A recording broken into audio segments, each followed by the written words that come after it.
Hi guys, ನಮಸ್ಕಾರ. ಮತ್ತೊಂದು ಹೊಸ ವಿಡಿಯೋಗೆ ಸ್ವಾಗತ.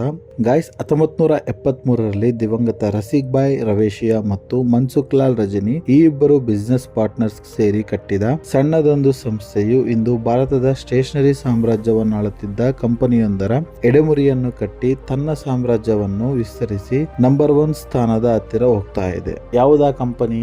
ಆ ಕಂಪನಿ ಪತನಗೊಳ್ಳಲು ಇವರು ಹೂಡಿದ ಸಂಚೇನು ಅನ್ನೋದರ ಸಂಪೂರ್ಣ ಮಾಹಿತಿ ನಾನು ನಿಮಗೆ ಕೊಡ್ತಾ ಹೋಗ್ತೀನಿ. ಕೊನೆಯವರೆಗೂ ನೋಡಿ. ನಮ್ಮ ವಿಡಿಯೋ ಇಷ್ಟ ಆದರೆ ಲೈಕ್ ಮಾಡಿ, ಶೇರ್ ಮಾಡಿ, ಸಬ್ಸ್ಕ್ರೈಬ್ ಮಾಡಿ, ನಮಗೆ ಸಪೋರ್ಟ್ ಮಾಡೋದನ್ನು ಮರಿಬೇಡ್ರಿ. ಗಾಯ್ಸ್, ನೀವು 90s ಕಿಡ್ಸ್ ಆಗಿದ್ರೆ ನಿಮಗೆ ಇದು ಗೊತ್ತೇ ಇರುತ್ತೆ. ನಾವೆಲ್ಲ ಸ್ಕೂಲ್ ಡೇಸಲ್ಲಿ ಮತ್ತು ಕಾಲೇಜ್ ಡೇಸಲ್ಲಿ ಜಾಸ್ತಿ ನಟರಾಜ ಮತ್ತು ಅಪ್ಸರ ಪೆನ್ಸಿಲ್ಗಳನ್ನೇ ಜಾಸ್ತಿ ಯೂಸ್ ಮಾಡ್ಕೊಂಡು ಬಂದಿದ್ದೀವಿ. ಈ ನಟರಾಜ ಮತ್ತು ಅಪ್ಸರ ಈ ಎರಡೂ ಪೆನ್ಸಿಲ್ಗಳು ಒಂದೇ ಕಂಪನಿಯ ಪೆನ್ಸಿಲ್ಗಳಾಗಿರುತ್ತವೆ. ಆ ಕಂಪನಿ ಯಾವುದಪ್ಪ ಅಂತಂದರೆ ಹಿಂದೂಸ್ತಾನ್ ಪೆನ್ಸಿಲ್ಸ್ ಪ್ರೈವೇಟ್ ಲಿಮಿಟೆಡ್ ಅಂತ. ಗೈಸ್, ನೀವು 90s ಕಿಡ್ಸ್ ಆಗಿದ್ರೆ ಗೊತ್ತಿರುತ್ತೆ.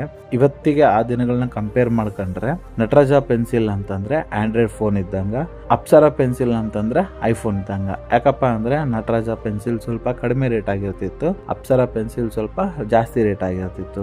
ನಟರಾಜ ಪೆನ್ಸಿಲ್ಗೂ ಅಪ್ಸರ ಪೆನ್ಸಿಲ್ಗೂ ಸ್ವಲ್ಪ ಕ್ವಾಲಿಟಿನೂ, ಸ್ಮೂತ್ನೆಸ್ಸು ಹಾಗೂ ರಫ್ನೆಸ್ಸು ಬರ್ತಾ ಇತ್ತು. ಆದ್ರಿಂದ ನಾವು ಅದನ್ನ ಇವತ್ತು ಆ ಥರ ನಾವು ಕಂಪೇರ್ ಮಾಡಬೇಕಾಗತ್ತೆ.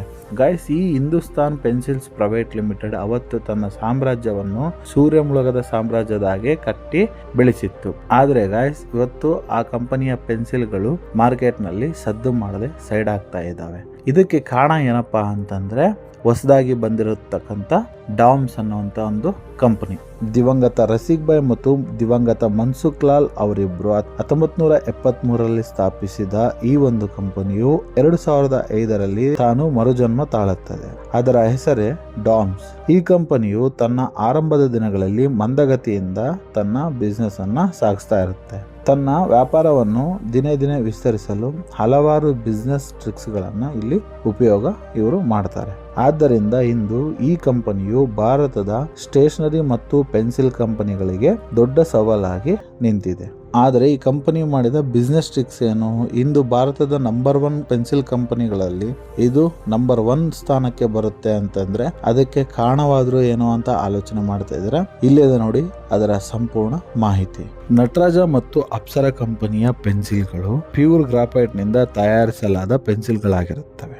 ಇದರಿಂದ ಈ ಪೆನ್ಸಿಲ್ಗಳ ನಿಬ್ಗಳು ಬೇಗನೆ ಮುರಿದು ಹೋಗ್ತಾ ಇರ್ತವೆ. ಇದನ್ನ ಮನಗಂಡ ಡಾಮ್ಸ್ ಕಂಪನಿಯ ಮಾರ್ಕೆಟಿಂಗ್ ಟೀಮ್ ಅವರು ಇದಕ್ಕೆ ಪರಿಹಾರವಾಗಿ ತಮ್ಮ ಕಂಪನಿಯ ಪೆನ್ಸಿಲ್ಗಳಲ್ಲಿ ಬರೀ ಗ್ರಾಫೈಟ್ ಮಾತ್ರವಲ್ಲದೆ ಅದರ ಜೊತೆಗೆ ಪಾಲಿಮರ್ನ ಅಂಶವನ್ನು ಬೆರೆಸಿ ಪೆನ್ಸಿಲ್ನ ನಿಬ್ಬನ್ನು ತಯಾರಿಸಕ್ಕೆ ಇವರು ಶುರು ಮಾಡ್ತಾರೆ. ಇದರಿಂದ ಪೆನ್ಸಿಲ್ ನಿಬ್ಗಳು ಬಲಿಷ್ಠವಾಗಿದ್ದು ಬೇಗನೆ ಮುರಿಯದೆ ಹೆಚ್ಚು ದಿನಗಳ ಕಾಲ ಬಳಕೆ ಬರುತ್ತದೆ. ಈ ಪಾಲಿಮರ್ ಅಂತಂದ್ರೆ ಏನಪ್ಪಾ ಅಂತಂದ್ರೆ ಇದು ಒಂದು ರೀತಿಯಾದಂತಹ ಒಂದು ಪ್ಲಾಸ್ಟಿಕ್ ಆಗಿರುತ್ತದೆ. ಇದನ್ನ ಇವರು ಗ್ರಾಫೈಟ್ ನಲ್ಲಿ ಬೆರೆಸೋದ್ರಿಂದ ಬರೆಯುವಾಗ ಅದು ಸ್ಮೂತ್ನೆಸ್ ಮತ್ತು ಹೆಚ್ಚಾದ ಡಾರ್ಕ್ನೆಸ್ ಅನ್ನ ಪೆನ್ಸಿಲ್ಗೆ ಕೊಡುತ್ತೆ. ಈ ನಟರಾಜ ಮತ್ತು ಅಪ್ಸರ ಪೆನ್ಸಿಲ್ ಗಳ ಬಾಡಿ ಶೇಪ್ ನೋಡೋದಾದ್ರೆ ಅವುಗಳು ರೌಂಡ್ ಮತ್ತು ಎಕ್ಸಾಗಾನ್ ಶೇಪ್ ನಲ್ಲಿ ಇರುತ್ತವೆ. ಆದ್ದರಿಂದ ಬರೆಯಲು ಬಳಸುವ ವಿದ್ಯಾರ್ಥಿಗಳಿಗೆ ಕೈ ಬೆರಳುಗಳು ತುಂಬಾ ನೋವಾಗ್ತಾ ಇರುತ್ತೆ. ಇದರಿಂದ ಡಾಮ್ಸ್ ಕಂಪನಿಯು ತನ್ನ ಪೆನ್ಸಿಲ್ ಗಳನ್ನು ಟ್ರಯಾಂಗಲ್ ಶೇಪ್ ನಲ್ಲಿ ತಯಾರಿಸಲು ಶುರು ಮಾಡುತ್ತದೆ. ಇದು ಯೂಸರ್ ಫ್ರೆಂಡ್ಲಿ ಆಗಿದ್ದು ಮತ್ತು ಬರೆಯುವಾಗ ಬೆರಳುಗಳು ಯಾವುದೇ ತರಹದ ನೋವನ್ನು ಕಾಣ್ತಾ ಇರಲ್ಲ.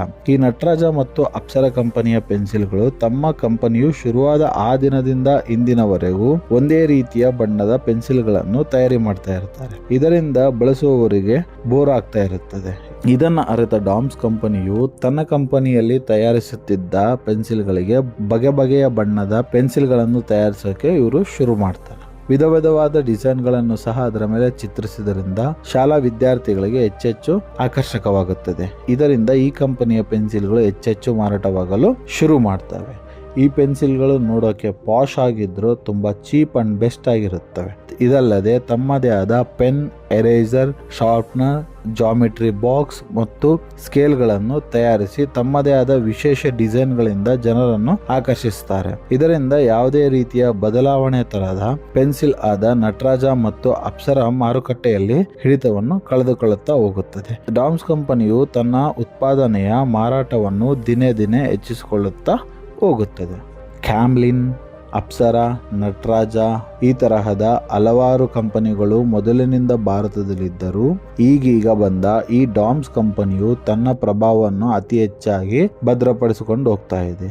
ಆದರೆ ಅದು ಸುಲಭದ ಮಾತಲ್ಲ ಗಾಯ್ಸ್. ಈ ಕಂಪನಿಯು ಈ ಲೆವೆಲ್ಗೆ ಬೆಳಿಬೇಕಾದ್ರೆ ಅದರ ಹಿಂದೆ ಬಹಳ ಪರಿಶ್ರಮ ಇದ್ದೇ ಇದೆ. ಈ ಕಂಪನಿ ಹಿಂದೆ ಇರೋ ಮಾಸ್ಟರ್ ಮೈಂಡ್ ಯಾರಪ್ಪ ಅಂತಂದ್ರೆ ಸಂತೋಷ್ ರವೇಶಿಯಾ.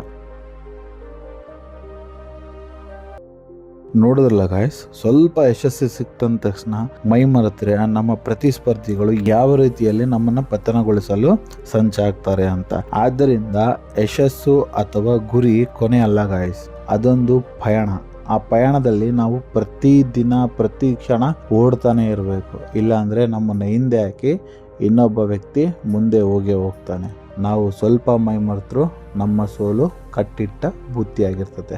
ಥ್ಯಾಂಕ್ ಯು ಗೈಸ್, ಇಷ್ಟೊತ್ತು ನಮ್ಮ ವಿಡಿಯೋ ನೋಡಿದ್ದಕ್ಕೆ. ದಯವಿಟ್ಟು ನಿಮಗೆ ಮಾಹಿತಿ ಇಷ್ಟ ಆದರೆ ನಮಗೆ ಕಾಮೆಂಟ್ ಮಾಡೋ ಮೂಲಕ ತಿಳಿಸಿ ಮತ್ತು ನಮ್ಮ ವಿಡಿಯೋನ ಶೇರ್ ಮಾಡಿ. ಮತ್ತೆ ಸಿಗೋಣ. Thank you.